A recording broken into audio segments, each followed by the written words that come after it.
بسم الله الرحمن الرحيم. يا أيها النبي لم تحرم ما أحل الله لك تبتغي مرضات أزواجك والله غفور رحيم.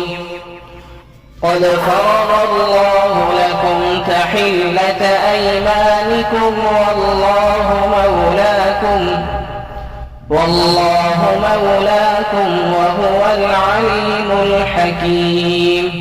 وإذ أسر النبي إلى بعض أزواجه حديثا فلما نبأت به وأظهره الله عليه